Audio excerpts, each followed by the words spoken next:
Hello dear friend, this is Ashish Charles. Today we are going to discuss new unit soft hard acid and bases. तो आज हम soft hard acid base के बारे में समझेंगे. उससे पहले हम एसिड्स और बेस के बारे में सीखते हैं और सॉफ्ट हार्ड एसिड बेस उसके बाद आपको एक्सप्लेन करते हैं. तो आओ सीखें. सबसे पहले एसिड्स और बेस क्या होते हैं. एसिड और बेस को समझाने के लिए अलग अलग समय पर अलग अलग साइंटिस्ट लोगों ने अपनी अपनी थ्योरीज दी हैं. तो जिसमें पहली थ्योरी है आपके पास आर्हेनियस थ्योरी या Arrhenius concept of acid and base. तो आर्हेनियस कॉन्सेप्ट के अकॉर्डिंग एसिड क्या होते हैं और बेस क्या होते हैं उसे समझने की कोशिश करते हैं. तो एक एक लाइन में हम इंट्रोडक्शन सीख रहे हैं. एसिड, दो substance which gives H positive ions, जो क्या देते हैं H positive ion in aqueous medium. जो एक्वस मीडियम में H प्लस आयन देते हैं वो आपके एसिड होते हैं और बेस वो होते हैं जो एक्वस मीडियम में OH नेगेटिव आयन देते हैं. Gives OH negative ion in aqueous medium में. तो वो चीज़ें हैं, वो सब्सटेंस या वो चीज़ें जो आपके क्या करती हैं एक्वस मीडियम में OH नेगेटिव आयन देती हैं वो आपकी बेस कहलाती हैं. फॉर एग्जांपल यहाँ पर एग्जांपल लिख लेते हैं HCl, H2SO4, CH3COOH, H3PO4 hypophosphoric acid. ये सारे के सारे क्या हैं एसिड्स हैं क्योंकि ये H प्लस आयन दे देते हैं. H plus HSO4 negative, CH3CO negative, H plus H2PO4 negative. Basic medium जो OH नेगेटिव आयन देते हैं NaOH, KOH, NH4OH, ये सारे के सारे आपके क्या हैं बेस हैं. तो आपको एग्जांपल ध्यान रखने होते हैं और इनकी जो लिमिटेशन थी वो यही थी कि इन्होंने ये कहा कि एक्वस मीडियम में देते हैं.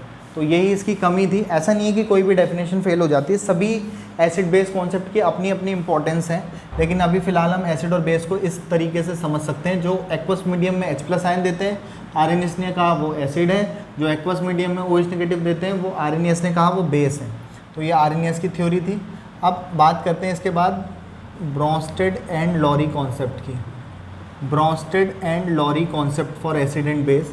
इनके अकॉर्डिंग एसिड क्या होते हैं और बेस क्या होते हैं समझने की कोशिश करते हैं. वैसे तो ये क्लास 11 से ही स्टार्ट हो जाती हैं बातें.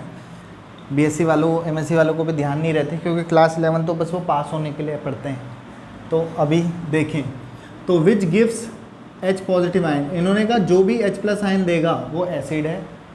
और which take H plus ion, दो सब्सटेंस विच एक्सेप्ट और which takes H positive ion, जो क्या करते हैं H पॉजिटिव आयन को लेते हैं वो आपके बेस कहलाते हैं. फॉर एग्जांपल की अगर हम बात करें HCl, वही सारे ऊपर वाले जितने भी एग्जांपल हैं वो सारे आपके यहाँ आ जाएंगे. HNO3 वगैरह, ये मत सोचना ये यहाँ नहीं है, यहाँ पे भी है. और ये सारे के सारे आपके क्या हैं एसिड्स हैं. और इसके बाद जो H प्लस आयन लेते हैं वो बेस कहलाते हैं. जैसे Cl नेगेटिव H प्लस को ले लेगा और HCl बना लेगा. HSO4 नेगेटिव क्या करेगा H प्लस को ले लेगा और आपका NO3 नेगेटिव ये भी H प्लस को लेकर के HNO3 बना देगा. H2PO4 नेगेटिव H प्लस को ले लेगा H3PO4 बना देगा. तो जितने भी ये नेगेटिव चार्ज लगे हैं ये H प्लस आयन को क्या कर लेते हैं अपनी तरफ ले लेते हैं. तो जो H प्लस आयन को लेते हैं वो ब्रॉन्स्टेड ने कहा वो बेस है, OH नेगेटिव वाले नहीं है इसके अकॉर्डिंग. तो जो इनकी खासियत है वो इनकी कमी है. इनमें लिमिटेशन क्या हो गई, इन्होंने एक्वस मीडियम बोला, इन्होंने एक्वस मीडियम हटा दिया. लेकिन OH नेगेटिव आयन देते हैं वो बेस होते हैं. आप इसकी लिमिटेशन में बता सकते हो कि इस वाले टाइप के बेस को ये नहीं समझाता. तो वो भी एक दूसरे की क्या है, एक दूसरे की जो पॉइंट्स है खासियत है वो बाकियों की क्या है कमियां में डाल सकते हो, लिमिटेशंस में डाल सकते हो. तीसरे कॉन्सेप्ट आता है लुईस एसिड बेस कॉन्सेप्ट. यही हमारे लिए इस पूरी यूनिट के लिए सबसे ज़्यादा इंपॉर्टेंट वाला हिस्सा है, लुईस एसिड बेस कॉन्सेप्ट. तो लुईस कॉन्सेप्ट के अकॉर्डिंग एसिड्स और बेस क्या होते हैं, एसिड्स और बेस. तो एसिड वो होते हैं जिनके पास लोन पेयर इलेक्ट्रॉन डोनर, दो substances which are lone pair electron donor, जो लोन पेयर इलेक्ट्रॉन को इजीली डोनेट करते हैं वो लुईस बेस. इस यूनिट के लिए हमारे लिए सबसे इंपॉर्टेंट कॉन्सेप्ट जो है इन सब में वो लुईस वाला है क्योंकि हमने इसके बारे में ही डिटेलिंग करनी है. तो जिनके पास भी लोन पेयर इलेक्ट्रॉन होते हैं, फालतू के इलेक्ट्रॉन होते हैं जो अपने लोन पेयर इलेक्ट्रॉन को डोनेट कर सकते हैं, वो लुईस के अकॉर्डिंग वो सारे के सारे क्या हैं बेस होते हैं. और जिनके पास जो लोन पेयर इलेक्ट्रॉन एक्सेप्टर होते हैं, जिनके पास दो इलेक्ट्रॉन की या लोन पेयर इलेक्ट्रॉन की कमी होती है, वो loan pair electron acceptor acid होते हैं. तो लुईस एसिड कह देते हैं इन्हें, और इन्हें लुईस बेस कह देते हैं। इन्हें आप ब्रोंस्टेड एसिड और ब्रोंस्टेड बेस कह सकते हैं। तो ये आपके लुईस एसिड और ये आपके लुईस बेस भी कहलाते हैं, लुईस ने समझाया था उसके उनके नाम पर। एग्जाम्पल समझते हैं। NH3 लोन पेयर है, RNH2 लोन पेयर है, ROR loan pair electron type है, ROH लोन पेयर इलेक्ट्रॉन है। तो जिनके पास भी lone pair of electron present होते हैं वो आपके क्या कहलाते हैं? लुईस बेस कहलाते हैं। एक एग्जांपल समझने की कोशिश करते हैं। AlCl3 एल्युमिनियम का 13 होता है, 283। इसके आउटर मोस्ट में कितने इलेक्ट्रॉन निकलते हैं? 3। तो जब एल्युमिनियम के आउटर मोस्ट में 3 इलेक्ट्रॉन निकलेंगे तो 1 2 3 हो जाएंगे, और 3 Cl उससे जुड़े हैं। Cl के पास हमें पता है 7 होते हैं, हो गए। ऐसे ही 1 2 3 4 5 6 7, 1 2 3 4 5 6 7, 8 पूरे हो गए, 8 पूरे हो गए, इसके भी 8 पूरे हो गए। लेकिन अगर एल्युमिनियम के देखें तो एल्युमिनियम के 1 2 3 4 5 6, 1 2 3 4 5 6। तो इस स्पीसीज़ के आउटर मोस्ट में कितने इलेक्ट्रॉन निकल रहे हैं? सिर्फ 6 इलेक्ट्रॉन। तो according to octet theory it has deficiency of 2 electron. इसके पास 2 इलेक्ट्रॉन की डेफिशिएंसी है, और जब भी 2 इलेक्ट्रॉन की डेफिशिएंसी होती है वो क्या होते हैं? आपके लुईस एसिड कहलाते हैं। तो आपके पास AlCl3 एक लुईस एसिड का एग्जांपल है, क्योंकि इसके पास 2 इलेक्ट्रॉन या एक लोन पेयर की कमी है, और जिनके पास लोन पेयर की कमी होती है तो वो लोन पेयर को एक्सेप्ट करते हैं और लुईस एसिड कहलाते हैं। BF3 में भी बोरोन के आउटर मोस्ट में 3 ही इलेक्ट्रॉन होते हैं, एक एक से शेयर करके सिर्फ 6 ही इलेक्ट्रॉन इसके पास निकलते हैं। तो ये आपके लुईस एसिड बेस कहलाते हैं। एक लास्ट पॉइंट मैं आपको और एग्जांपल बता देता हूँ, फिर आपको और आगे डिटेलिंग के बाद में बात करते हैं। चौथा है आपके पास चौथा कॉन्सेप्ट है lux flood concept for acid base explanation. सारी कहानियाँ क्लास 11th की है, तो इसके अकॉर्डिंग एसिड क्या होते हैं और इनके अकॉर्डिंग बेस क्या होते हैं। तो लक्स फ्लड कॉन्सेप्ट के अकॉर्डिंग ऑक्साइड आयन डोनर, कौन से?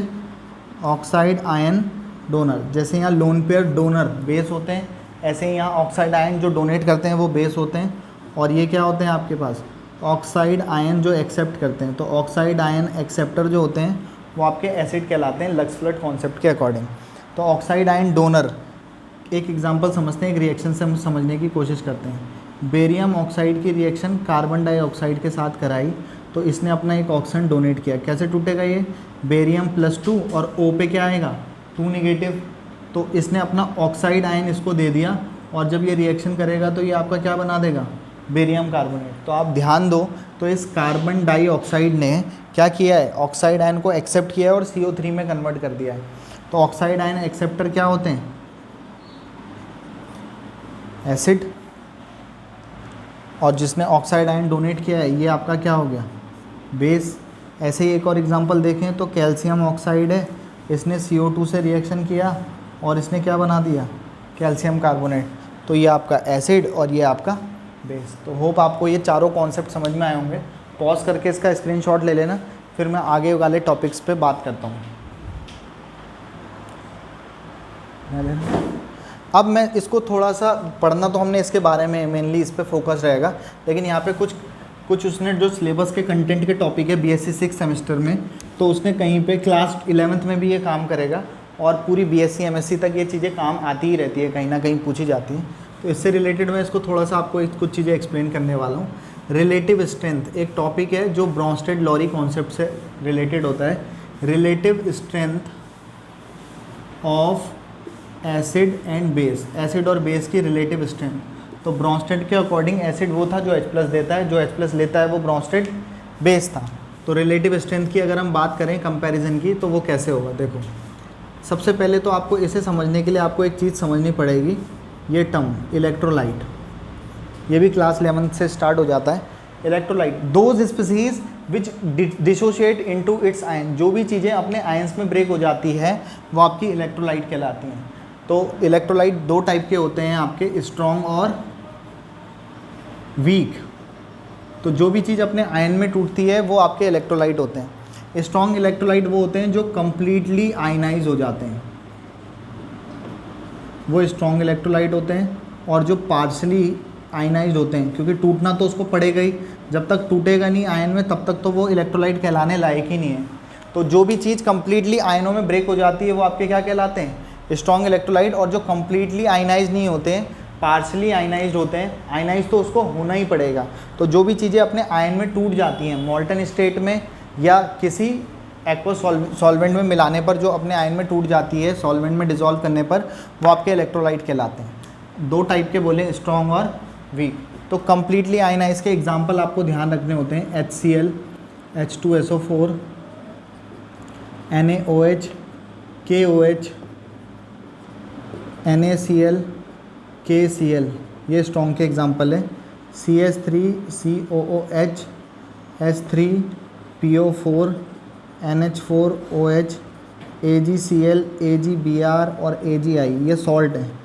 अगर आप ध्यान से देखो तो ये एसिड है, ये बेस है, ये सॉल्ट है, ये एसिड है, ये बेस है और ये सॉल्ट है।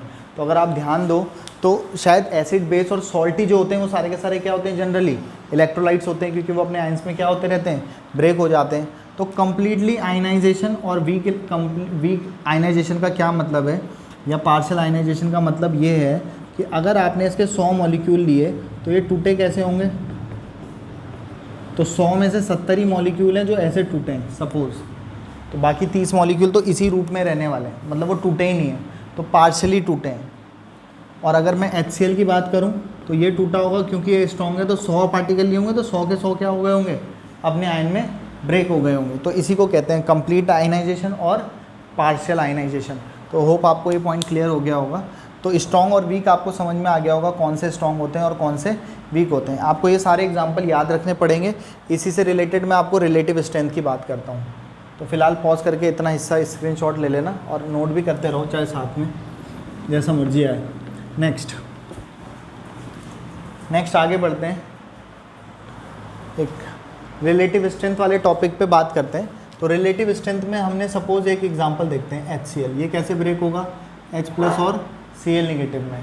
तो आपको पता है कि ये तो है आपका ब्रोंस्टेड के अकॉर्डिंग ब्रोंस्टेड एसिड, क्योंकि ब्रोंस्टेड ने कहा था जो भी H+ आयन देते हैं वो एसिड है। तो कोई भी एसिड जब अपना H+ आयन देता है तो जो भी बची हुई स्पीसीज़ होती है वो उस एसिड का कॉन्जुगेट बेस कहलाती है। फिर से कह रहा हूँ, उसका कॉन्जुगेटेड बेस कहलाती है। तो अगर ये एसिड है, हमें पता है, ये तो नहीं पता लेकिन हमें ये पता है कि ये स्ट्रॉन्ग एसिड होता है, अभी लिखाया था, ये आपको याद रखने पड़ेंगे। अगर ये स्ट्रॉन्ग है तो इसका कॉन्जुगेट बेस जो होगा वो वीक होता है।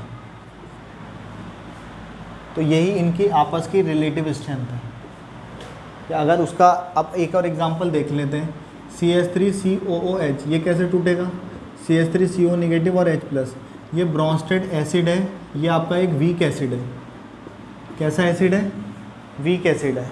और अगर ये वीक एसिड है तो इसका जो भी कॉन्जुगेट बेस रहा होगा वो कैसा रहा होगा, स्ट्रॉन्ग कॉन्जुगेट बेस जो है वो स्ट्रॉन्ग बेस रहा होगा। ये आपस में रिलेटिव स्ट्रेंथ है।